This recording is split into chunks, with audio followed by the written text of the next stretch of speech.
sports, a bridge that brings people together. And here in the Commonwealth, it's no different.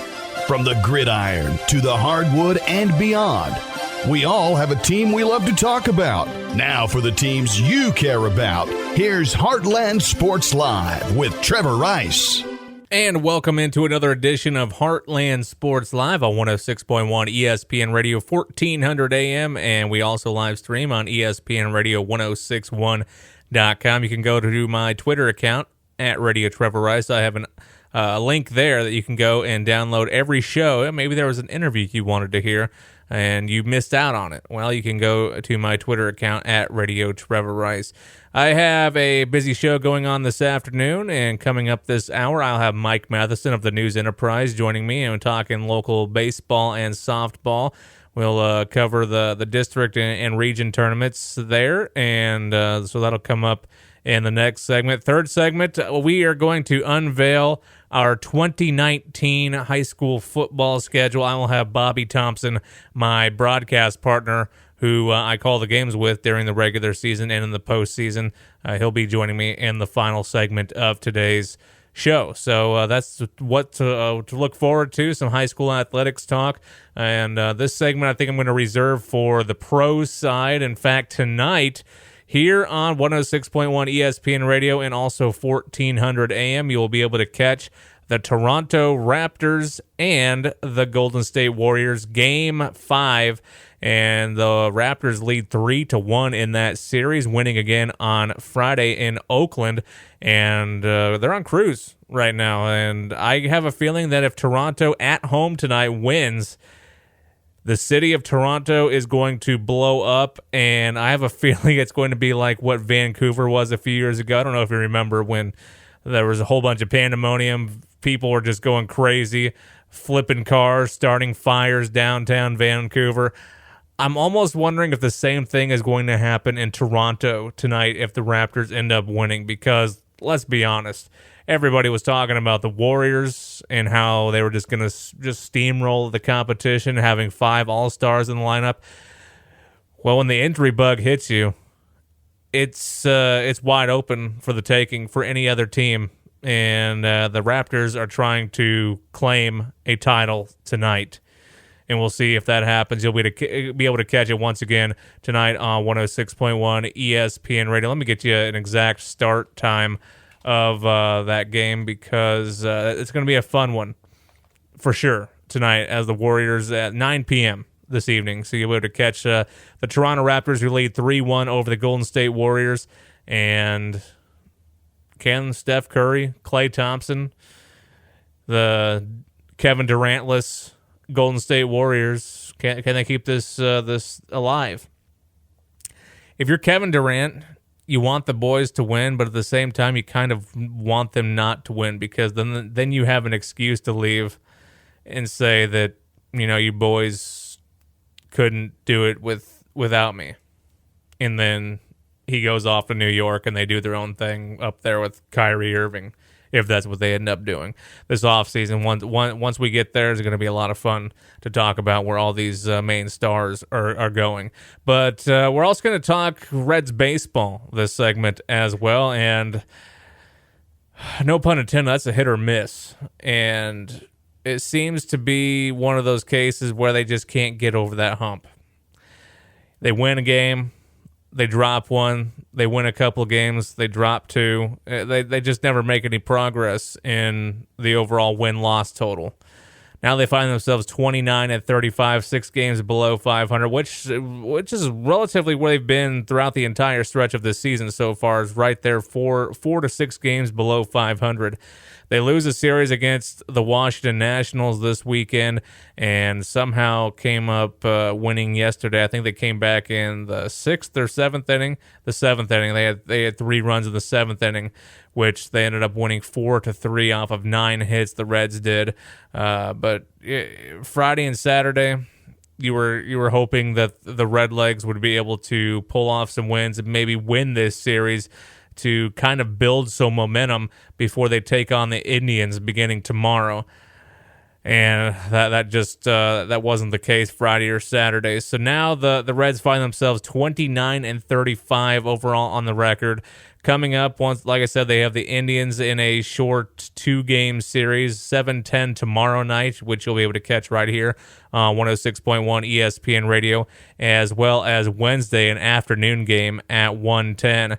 Then they'll host this weekend. They'll host the Texas Rangers Friday at 7:10 p.m., Saturday a 7:10 late night game, and then an early afternoon game on Sunday when they play the Rangers to wrap up a 3-game home series at 1:10 before hosting the Astros heading into early next week, Monday, Tuesday, and Wednesday. 7:10 on Monday, 7:10 on Tuesday, and then a 12:35 early afternoon game on Wednesday. Then they'll go back on the road in National League Central play and take on the Brewers going into the next weekend, but we'll get more into that next week on Heartland Sports Live. But right now, this team's 29-35. There's been some struggling going on. In particular, the starting pitching has kind of swayed a little bit back to their normal routine. DeSclafani gave up a game here recently. I don't know. I don't know where this team is. I thought they were really making progress on the offensive side of the ball as well, but unfortunately have kind of fallen short here this past weekend against the Nationals. Let's just look at some of the hitting numbers right now. And Eugenio Suarez is batting a .265, so his numbers have actually gone up a little bit since the last time we have spoken about the Reds. Still holding at 14 home runs on the season. Yasiel Puig is batting a .207 now. Joey Votto's at a .256 with only 5 home runs produced this year so far. And then Jose Iglesias is batting a .291. He was actually up to a .307, I do believe, but he's actually fallen here recently, especially after this past weekend. He has 4 home runs on the season. Jesse Winker is batting a .237. Jose Peraza is at a .214. Derek Dietrich is at a .248. And Nick Senzel is batting a .273. So you look at those numbers. Yeah, they've produced a little bit, but some of those guys have actually fallen a little bit over the last week or so. Just not able to connect with the ball, and I don't know. I'm seeing some fans say on Twitter, we just need to blow up this roster and just, I guess, restart from scratch. But do you really want to do that? That just sounds like a scary thought at this point, because at some point you're expecting Scooter Gennett to possibly make a return and be implemented back into this lineup. Is he going to be a total game changer? Probably not, but I think he will make an impact. When he first arrived on the scene, I thought he was very careless at the plate, but I actually liked his approach. He was swinging for the fences every single time. Even if it meant he was going to strike out, he was swinging for the fences every single time. And it paid off for him at times. And I mean, in fact, the last time a Red had 4 home runs in a single game was actually Scooter Gennett a couple of seasons ago. So this guy can produce. It's just getting him healthy back into the lineup is going to be the key thing. And I would like to see what the Reds look like with him back in, because last year that 3-4-5 with Eugenio Suarez, Scooter Gennett, and Joey Votto all there really worked together in the middle part of that lineup, which actually brought in a lot of RBI production. So we'll see. Speaking of RBIs, Eugenio Suarez leads the team in that category with 41 on the season. Of course, his production, between him and Dietrich hitting the ball with home runs, Dietrich leads the team now with 17. Man, he has been a big impact player since being implemented into this lineup. And you would like to see him improve on that. Maybe the Reds can improve off of this game that they came back and won yesterday. They were down 3-1, and then, like I said, scored 3 runs in the 7th inning to kind of to win that game 4-3 yesterday. So hopefully, maybe that's a momentum builder. Maybe they can build something off of that game from yesterday. Well, coming up, like I said, we're going to have Mike Matheson of the News Enterprise. He'll be talking local baseball and softball with me.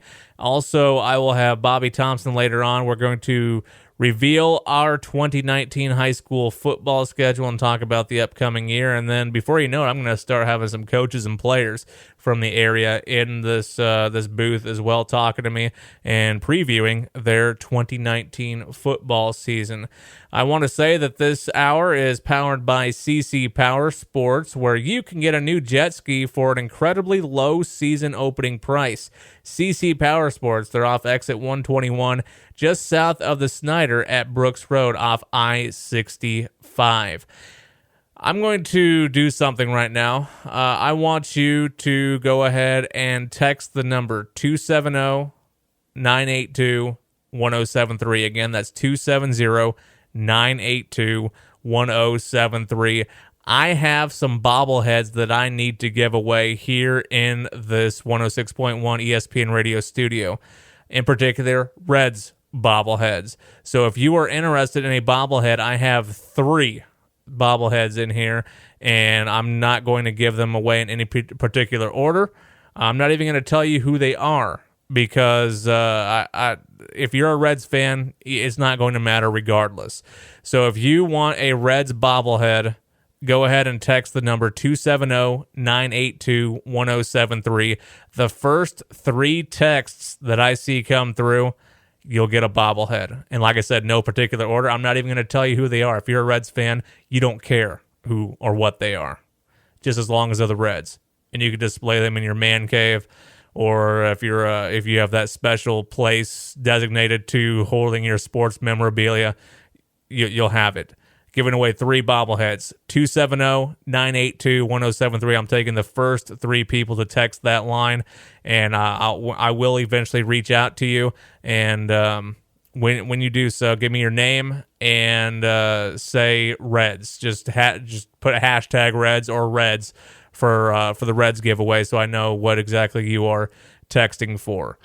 It's that simple. 270-982-1073. It's Heartland Sports Live. I will have Mike Matheson of the News Enterprise Sports Team in the studio coming up next.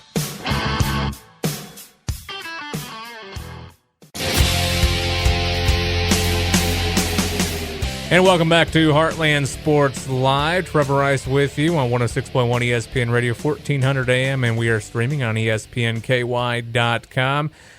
At Matheson Mike Matheson of the News Enterprise, joining me in the studio right now. Mike, how have you been? Are you dry? A little, yeah. A little dry. Today's the first day, and how long has it rained? Yeah, no, it's dude, it dumped yesterday. Whew. It's been something, and interfering with some of the tournament games that have been going on. Some unhappy people. Yeah, I mean, the entire softball state tournament got shifted from last weekend to this weekend based on what the forecast was for the city of Lexington, specifically UK, last Friday, Saturday, Sunday. And the hard part is that baseball played its semifinal games Thursday, played its quarterfinal games, like 3 on Thursday, 1 on Friday, or something like that. They got their semifinal games in on Saturday, and they got their championship game in on Sunday at a stadium that's literally, less than a mile from the softball stadium. So I'm pretty sure the weather was the same, and softball got nothing. Softball got moved back in an entire week, and then, what do you do? I mean, it's just, I understand why they did what they did based on the weather, based on the forecast, but the forecast changed. And I would bet everything I own that the powers that be did not contact 8 softball coaches to find out what they chose to do. Probably not. I guarantee you 8 softball coaches would have said, we're waiting this out because we don't want to go to next weekend. Kids have things to do, like camps this week, and I know there's an all-star game, I don't know, Saturday, Sunday, that some of the girls now can't play in if they continue to win in the state tournament. And because people, it changed a lot of lives for a week. You're talking 8 teams, 15 players a team, 120 players, plus families, plus mom, plus all those other things, plus 8 teams times, let's just go 3 coaches a team. That's 24 coaches plus family plus whatever. It impacted a lot of people when they said, "Nope, see you next week." And And I get why they did what they did. I fully understand why they did because of the forecast. But when the forecast changes the next day and you could have played because baseball did, there's really some unhappy coaches. I guarantee you they'd just soon wait it out. Because on Friday when they at 11 a.m. or 11:15 when they chose to take the state softball tournament, move it back an entire weekend, an entire week, 7 days. At 4:15 that day, they played a state baseball quarterfinal. So if you can play a state baseball quarterfinal at 4 o'clock, why can't you start the softball tournament sometime during that? I mean, it's literally 0.9 miles between baseball stadium and softball stadium at UK. So why couldn't you do that? I mean, I think that's the part that's really bugging people. You know what I mean? You're actually covering the softball team, right? Central Hardin softball team. Yeah. So you made the trip over there, and I made the trip over there knowing that this is going to get postponed at some point in time, or who knows if it's even going to start. And I got there I tend to get at those things rather early. I saw the Central Hardin players in the barn or wherever they were, just kind of waiting out. And then the word came down at 9 a.m. There would be a reevaluation at 11 a.m. So we just sat and those of us who were there, we just sat in the press box and BS'd and did whatever. And just all of a sudden, like it came to be like 10:45, 10:50, and you look at they're probably not going to start. There's now puddles on the warning track in foul territory, puddles on the warning track in fair territory. So what do you think they're going to do? And we all thought, they'd wait. I jokingly tweeted out, hey, see you next Tuesday, just as a joke. And then you started to hear some scuttle that they're going to move it back a week. And I understand what they did, but it's like a week? A week? And then I know when I talked to Coach Goodman from Central Hardin, he was surprised they pushed it back a week because it's a week. I mean, that changes a lot of things for teams. Could you imagine if they pushed football or basketball back a week in this state? There'd be a revolution as well. There would be some people would be in the streets flipping cars. They would not be happy at all. And like I said, the problem with everything is the fact that baseball got played. That's the problem with everything, is the fact that they chose to move state softball back a week, but baseball finished. That's kind of the whole problem. So all the softball coaches, this is my guess. I've only talked to one, and we just he didn't understand. Coach Goodman didn't understand why they pushed it back 7 days. Is it the same people overseeing both? Yeah, it's a KHSA. Yeah, but I was wondering if it's like if they have the same people pretty much occupied on. Well, the KHSA, they have like of their staff, like one of the they oversee different sports. So I think the girls Brandenburg, who I think that I can't remember offhand, but she oversees softball. And so she said, "Well, move it back a week, and we can't be here Monday because UK's got a camp, and so we'll just push it back." And then I get it, I get it, but that just affected a lot of people in a way that there's a domino effect of now. Kids have academic awards that they got to deal with. They got to go to certain places. They had stuff lined up, whether it be internship, whatever that is, has to be put on hold somewhat to play a state softball. And I would bet money that of the 8 teams and every player on each team, there's no way every player is going to be there next Friday, just because of commitments that were made, thinking that the season would be over. You know what I mean? And so that's a tough one there. That's a tough one there. Mike Matheson of the News Enterprise on Heartland Sports Live. Pendleton County, the team they'll be facing next, 10 a.m. You said they moved it back. The 14th is when they'll be playing this game. When you move a game that far from when you were scheduled to play it initially, does that affect the player's mindset going into it, or do you think with these extra days off now, that's kind of they can now focus on this game again? Does the time away benefit them, especially coming after a couple of solid wins? You get the region tournament down. You have that first game against Butler. Does it kind of ruin things as far Oh, as yeah, absolutely. the preparations and how you approach the game? 100%. I think because now it's going to be the same for all 8 teams, but all 8 teams are going to be off for 2 weeks. Right? They're not going to see live pitching. Except, no, you're right. Right? Except coaches who can get other players in from whoever to help with live pitching. So teams are not going to play. Aren't going to have seen live pitching for 2 weeks. They're not going to be in game situations for 2 weeks, and so now they got to do things during practice that they don't like to do this time of year.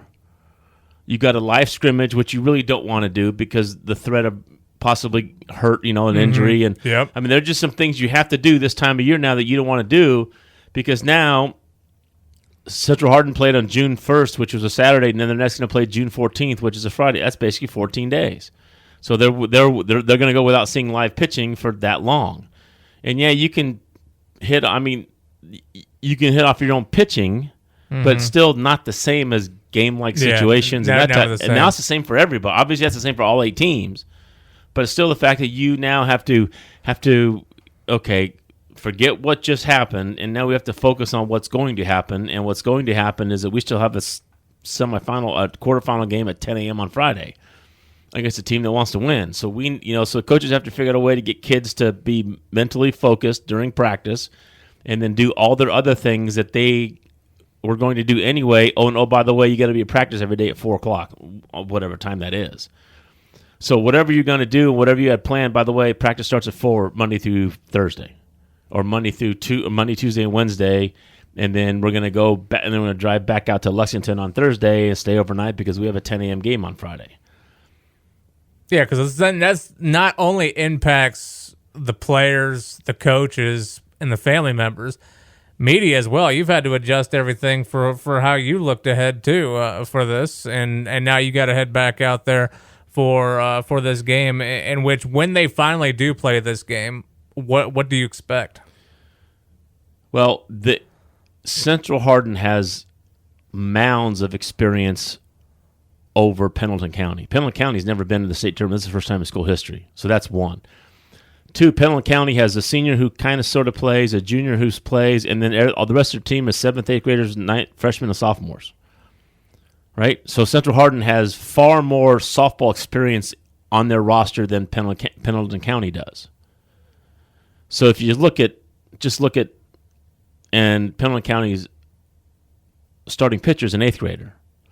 Central Hardin's starting pitcher is Casey Getty, who's a senior, has been through the war. I think she's won 64 games for them starting her freshman year.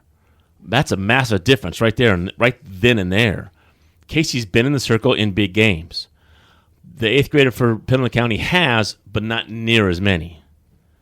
So the biggest question is nerves, right? Because you got a team that's never been there, facing a team that's in the top 4 in the state, facing a team that has just some gaudy good offensive numbers, and you got to figure out a way to slow them down. You got to figure out a way to keep them off the base. You got to figure out a way because there's an outside chance Pendleton County could get shell shocked.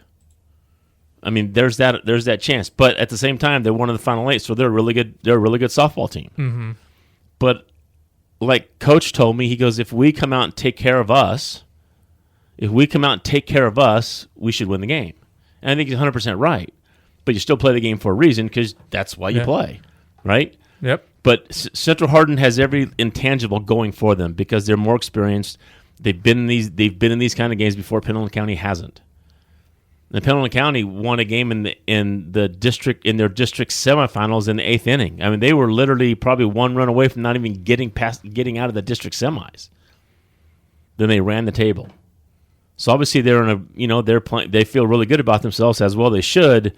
But just on paper, and I know you don't play the game on paper, but paper says Central has better numbers offensively and defensively. Central has better pitching. Central has more experience. Central just has the edge over Pendleton County.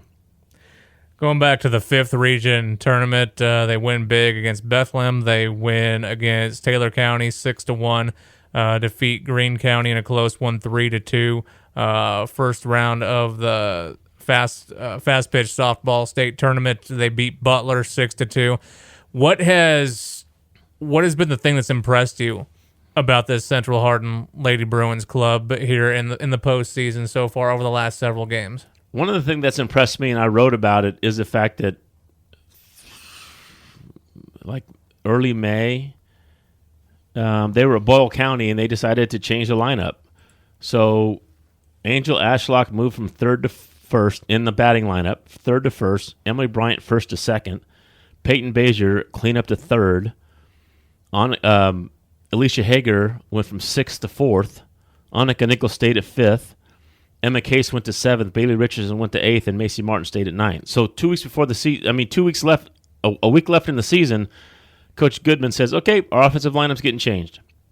And I talked to all the kids about it, and they went, hey, he knows us. Whatever he wants us to do, we'll do. And Emily Bryant said, I need to get out of the leadoff spot because I wasn't getting the job done.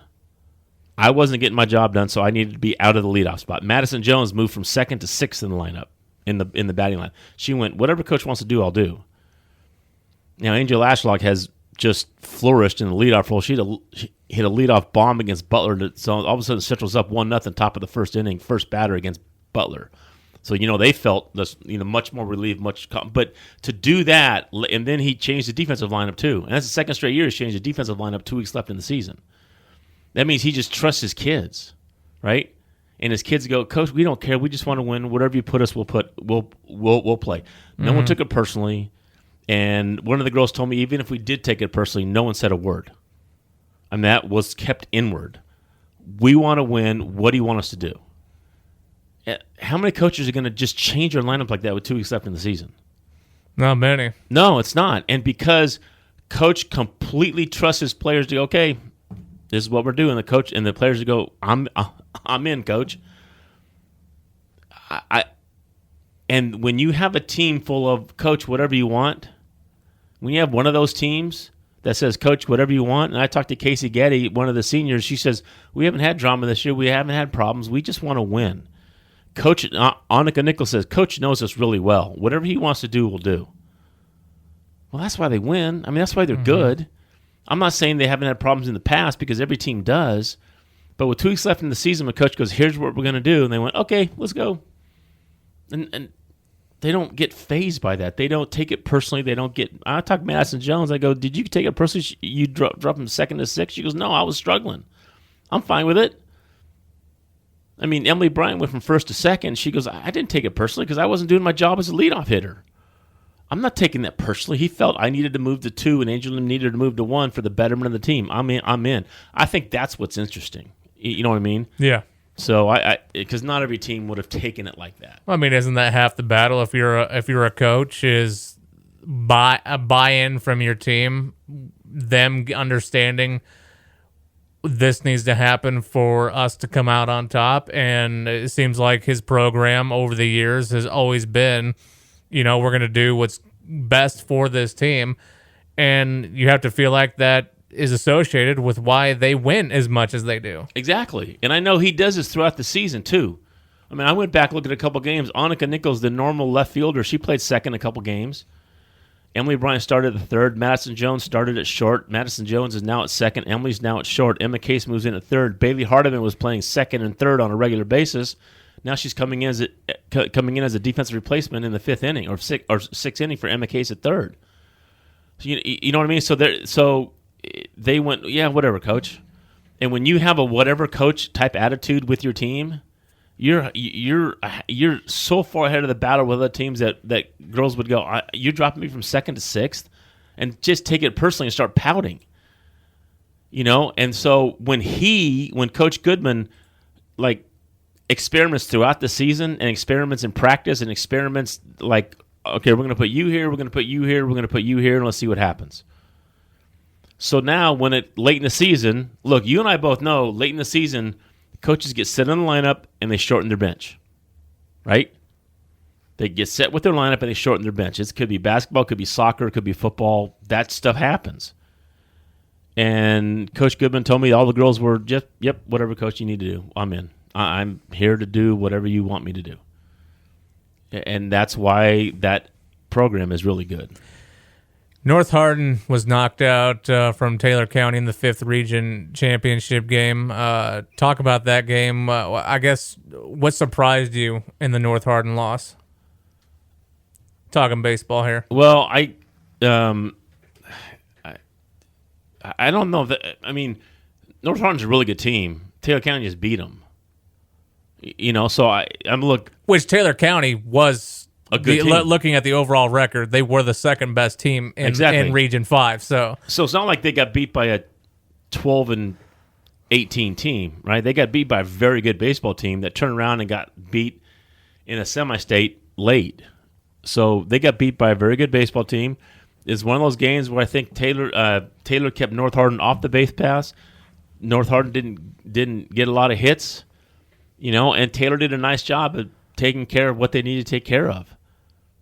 And it's just one of those games that, let's face it, if you're going to win a 5th region championship, everything needs to fall into place.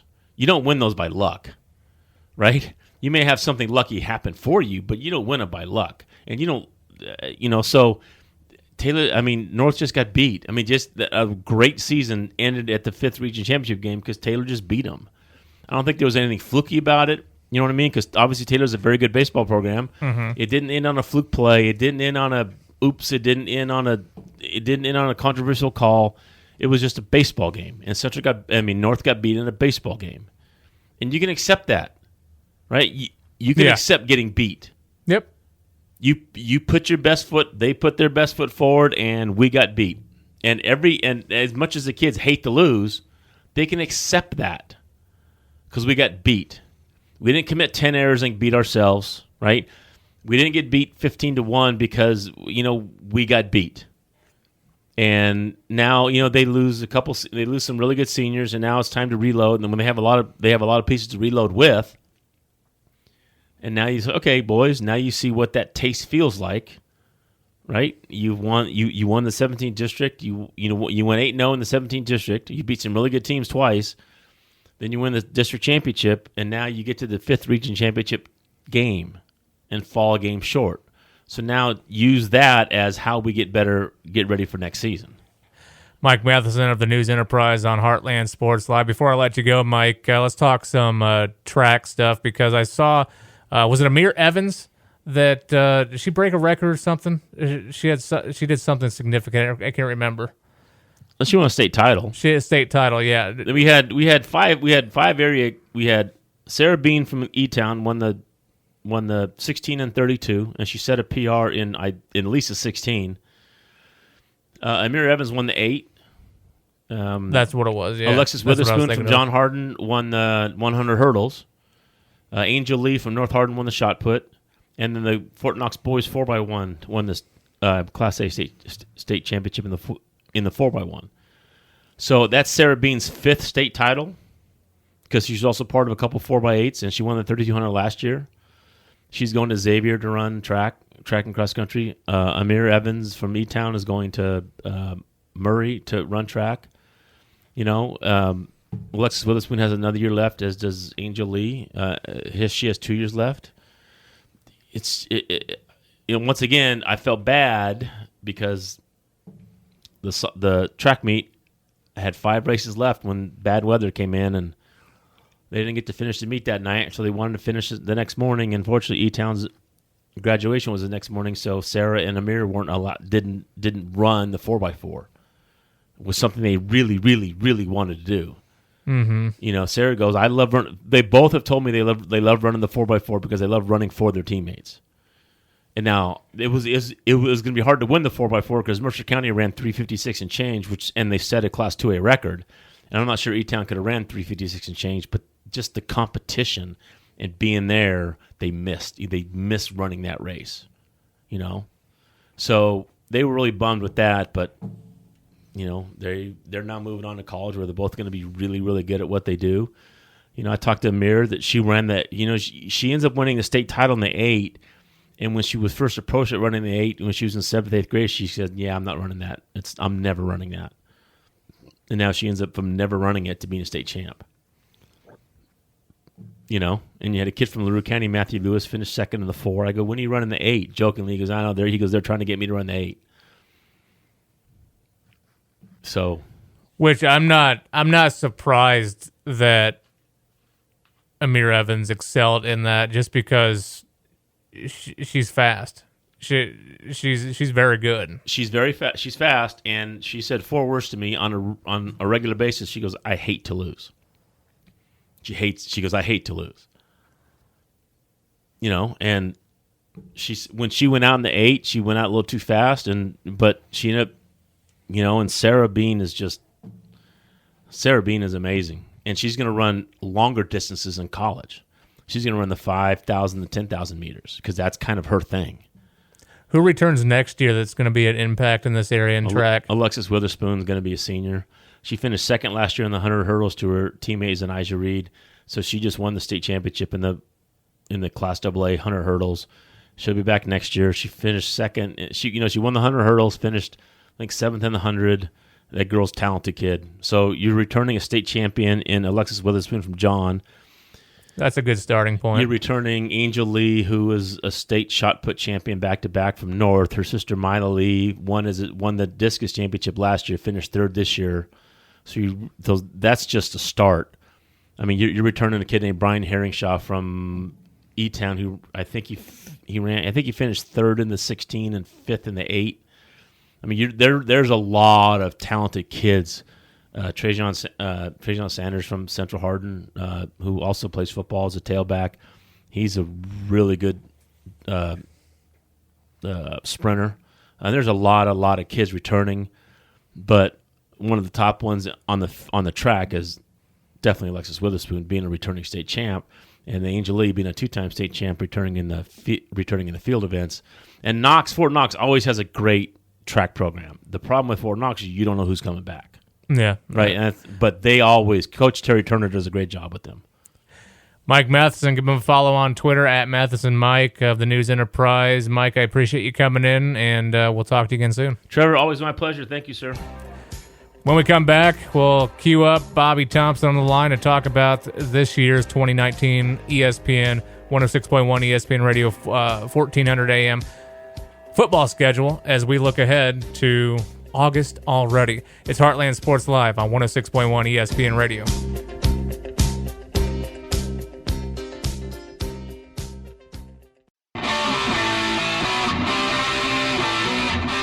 And welcome back to Heartland Sports Live. Joining me right now is my broadcast partner during the high school football season, which we're going to be talking about the schedule here shortly. Bobby Thompson is on the line. Bobby, how have you been? The school season's almost over for you. Yeah, it's been a really good year. Finished up with softball a couple of weeks ago, and then looking forward actually to Central Hardin girls softball as they play this upcoming weekend in the Final 8 here in the state. So I've given you the schedule. We'll talk about it here in a moment. But let's look at some of these big matchups going on in 2019.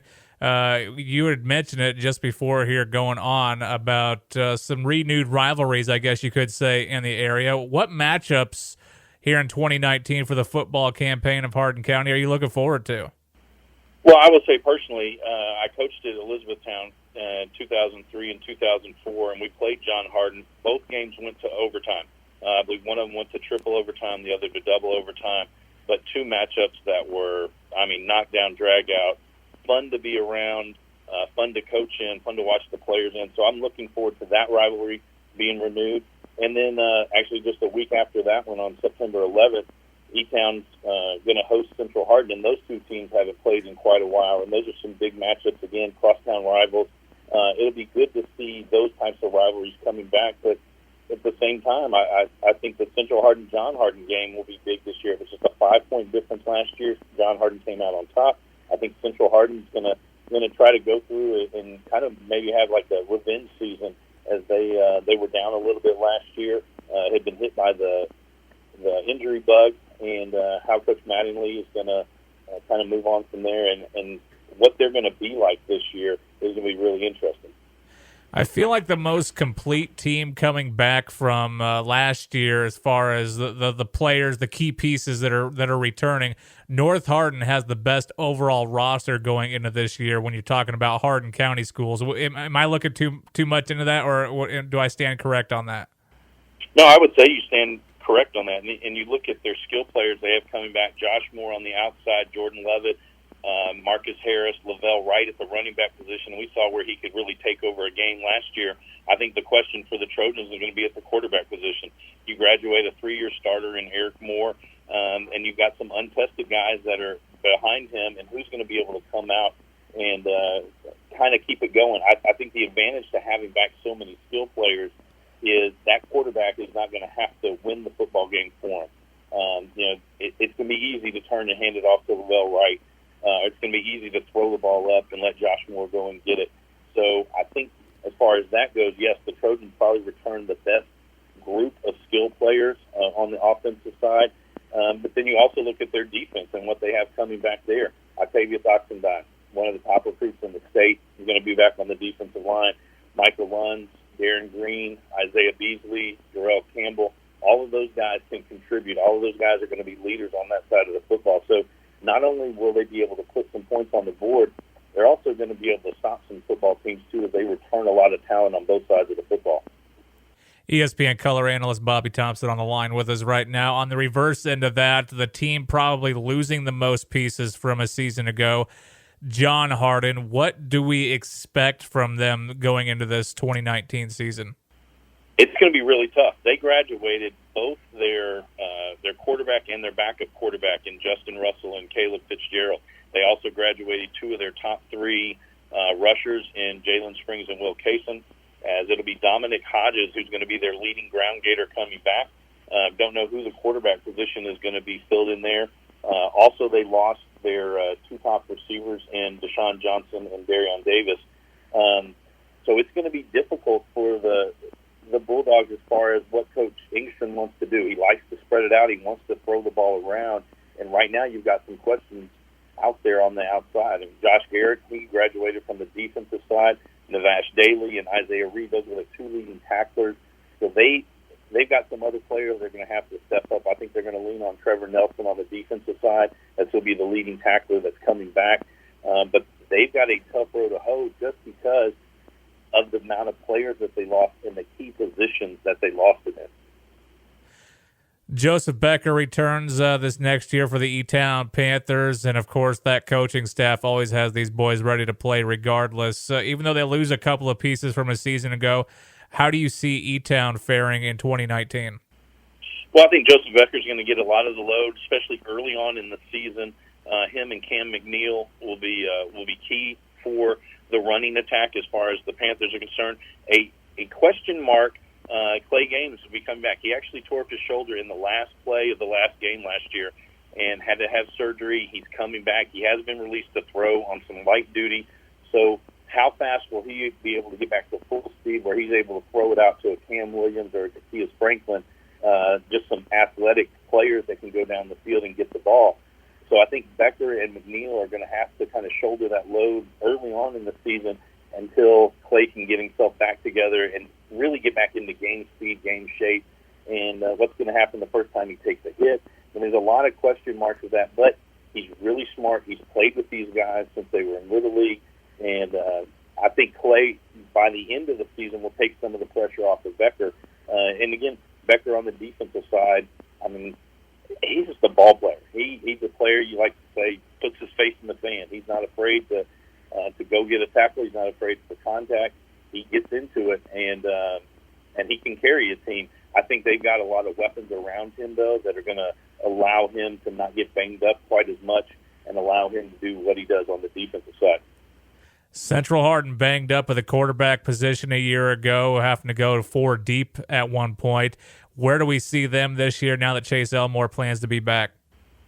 Well, I think that obviously the injury bug hit them and all the different players that had to play quarterback, but they also, it made other players have to play different positions. And I think really the biggest thing is Tyler Mattingly, the offensive coordinator, he has moved down to South Warren, the coach down there. So it's going to be a new offensive coordinator. But you get a Chase Elmore back who can play. He can play on both sides of the ball. We saw him early in the season last year really do a lot of good things at the quarterback position. Bianca Wilkerson, if he's able to return at full health, the options that he gives you out of the backfield. And then you've also got a Gavin George who can go down the field and catch the football. He can also run it out of the backfield. So they've got some pieces that are there. And it really, can they stay healthy this year, is going to be the biggest thing for the Bruins as they go into the season. Wes Arnold has been doing a heck of a job trying to bring in new life and recruit from the other athletic programs there at Fort Knox. What do we look forward to in this year for the Eagles, and where do we see this club going here in 2019?